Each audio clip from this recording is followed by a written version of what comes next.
You got a bowl game here against some guys that are out. Is it almost like preparing for an opener in a way because of the opt-outs and things that you see on tape that you may not see in the game? Well, not really. From a personnel standpoint, it could be the case, but from a schematic standpoint, not really. They're going to run what they're going to run, and whoever the guys that replace the guys that opted out, they'll do the same thing, and they'll be simple in their approach because some of the guys that have opted out, at least defensively, pretty much taking all of the snaps. So you can't really imagine that they'll ask them to do anything different than what they've been doing. So, as you watch their film, why do you think they struggled so much against the run in the second half of the year? I couldn't tell you. I don't know. They might be able to tell you that. I couldn't tell you. I really couldn't tell you. I don't know. I hadn't watched them in that regard to see the answer to that question. Big up front. Is that what you see on tape? Big up front? Yeah. Yeah. Yeah, really good size up front, across the board, which matches up really well with us as well. Obviously, Fraser's been out, but we got great size up front too. But so it'll be a similar game that we've had all season long where we, going to tell our offense that and defense that it's going to be a battle of the trenches, man. Both teams want to run the ball and be physical up front, so that's where the game's going to lie. I was asking Jaheim before you got in here about the nucleus of skill players that you guys have intact coming back, what you got coming back and what you're bringing in. Yeah. And do you sense something special kind of building with what you've got and what you expect to have next year? Absolutely. Very much so. And the chemistry they have as well, on and off the football field. And it's really just a tip of the iceberg with those guys, just to see what they're capable of doing. And you guys got a great glimpse of it the last 7 games of the season. We're still getting a glimpse of it right now as we're going through bowl practices where they're playing for one another. But it's going to be a special group. And like I said, what makes it even more special is the talent they have, but the camaraderie that they have as well. And they want to go out there and perform well for one another. Like they want to go block on the perimeter for Jaheim to run the ball. He wants to do a great job in pass pro to allow those guys to get vertical downfield and create one-on-one opportunities. So I do feel something special brewing. Good selling point when you're out there. I mean, you can tell a kid, hey, listen, we got these guys. If you come and join them, this is what we can be. Absolutely. Huge selling point. That's exactly what we're selling. And, we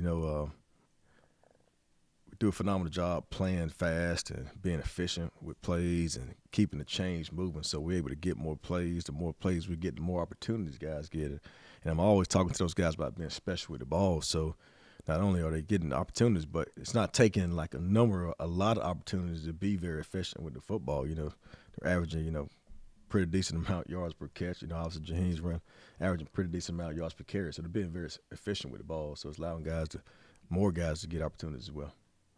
I was joking with Garrett about lobbying to play a little more 2-minute offense next year because he's so good at the end of half-minute game.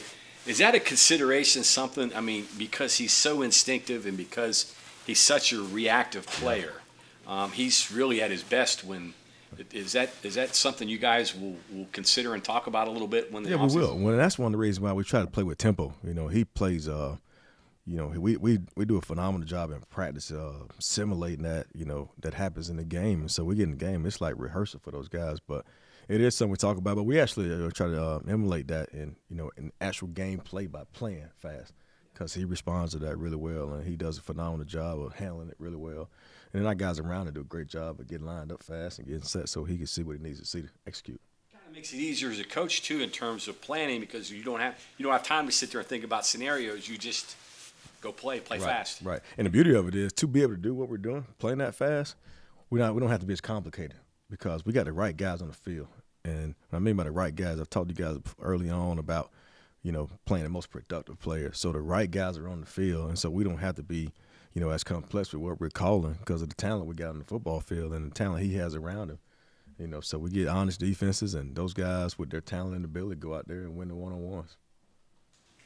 What do you think about Brandon at center? And where we're going. Like, when you say what I think about it. When you say what I think about it, what do you mean? Just like, this is going to be his first time. He played a little bit at the end of Baylor, but his first time, Well, Coach Moore's done a great job, really dating back to spring ball, times when Zach might not have been in or we went with the twos and and Yates plays. He stayed in and played center for the 2, so he's gotten a lot of reps playing it. Not as obviously not a lot in the game play, but in practice settings and scrimmage settings, maybe back in spring ball and fall camp, and he's got a lot of work at it. So we're all good, man. Yeah, we're all good. And he's been doing a phenomenal job in these bowl practices, right, snapping the ball really well. Today today was a really intense practice where we almost made it very similar to what we've done in the like on a Wednesday game week during the season, and everything's all good. Approach these games. Do you approach it as the end of this year, or is it more the beginning of next year? I mean, it's different. Bowl games used to be the end of the year, right? But the way the game has changed, is it more beginning of next year? No, for me, I'm personally like it's the end of the season. We need to finish. We need to finish. We're still in a mindset where we're still out to prove guys wrong, and so we need to finish. And now it is start of what's to come, because obviously we're getting a lot of work with the younger guys. It's like having extra spring ball, so like younger guys to get some reps, and guys that hadn't played as much, getting a lot of reps to get ready. But we still in that mindset where we got to finish this season off. Yeah. A lot of conversation around Beanie defensively becoming the 13th consensus All-American, and how the coaching staff and Brown talked about they can use that for future recruits, Absolutely. especially defensive backs in the portal. Mm-hmm. Who would be that guy that you could use that took that jump by coming to West Virginia? I'd imagine Cole Taylor maybe would be, off the top of my head, one that you could bring up. Like, how are you going to use that on offensive players from what you did in the portal to say, hey, come here and right. have success? You said it exactly. For us, it would be Cole Taylor coming in and making an impact. And with both of those guys, with Beanie and Cole, they had the right mindset when they came in this summer. When I mean by the right mindset, they were wherever they've been in the past. It was no when I was here or when I was there.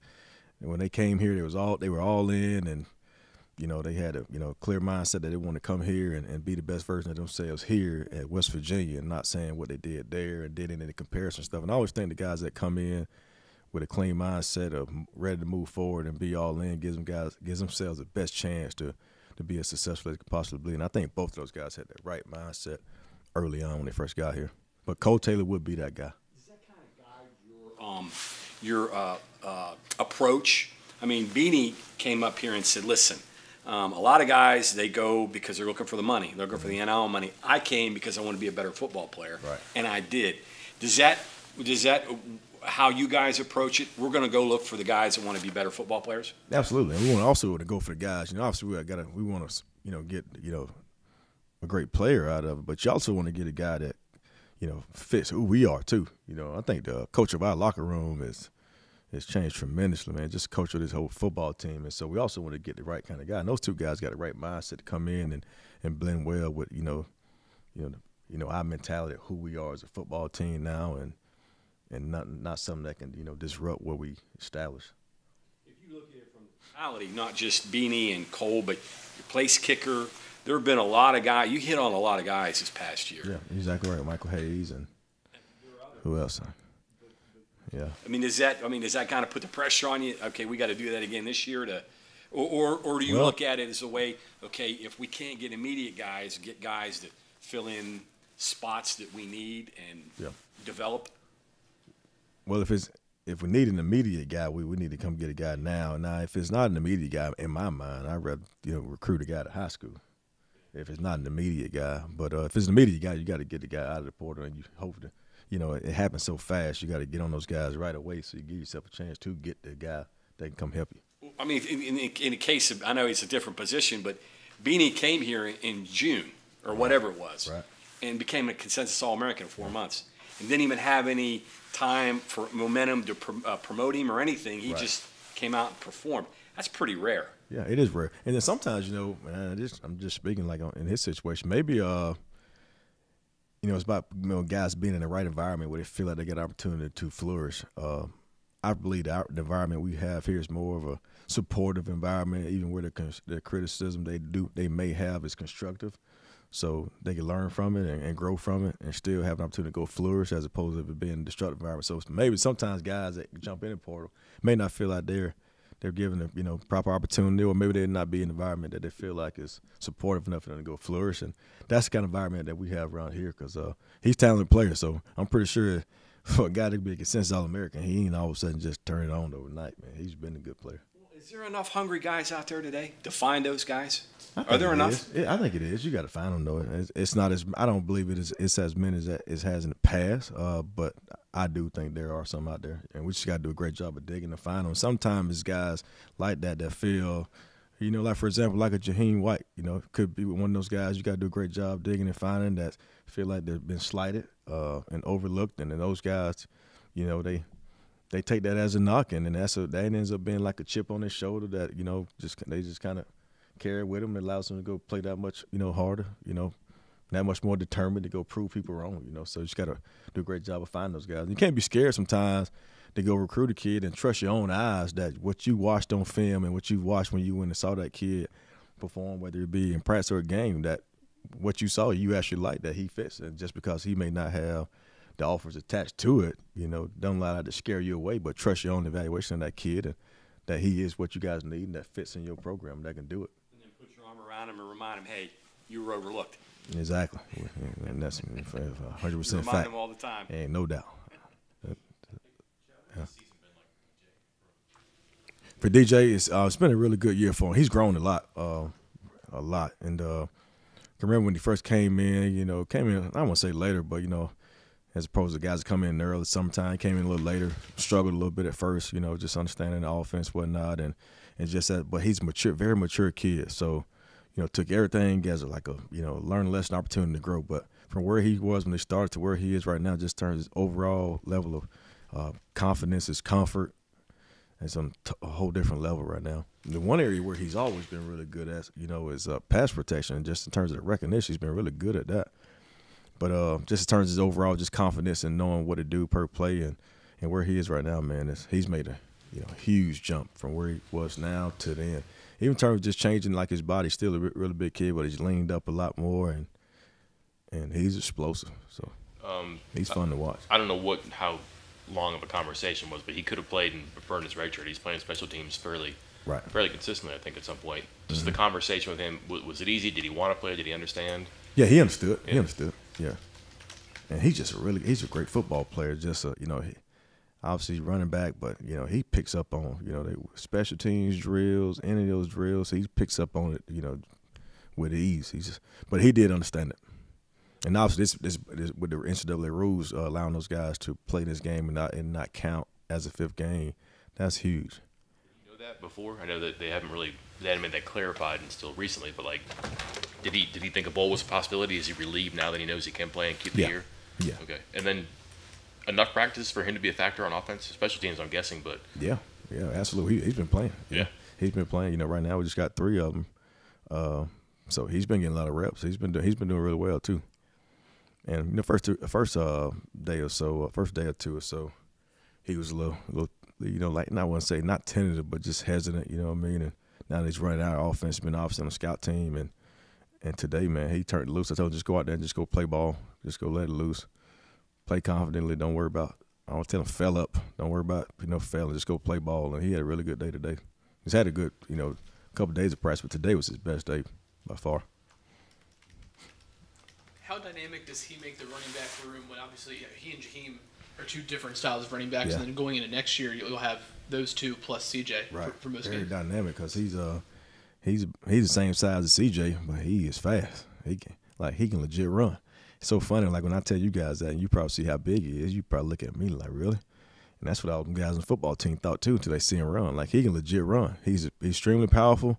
He's strong. He's a powerlifter in high school, so he's naturally strong. He bends really well. The one area of improvement, speaking of improvement, when he first got here, his hands weren't the best at all. And they ain't asked him to catch the ball out of high school. He's really improved on catching the football. That would be his biggest improvement, is catching the football.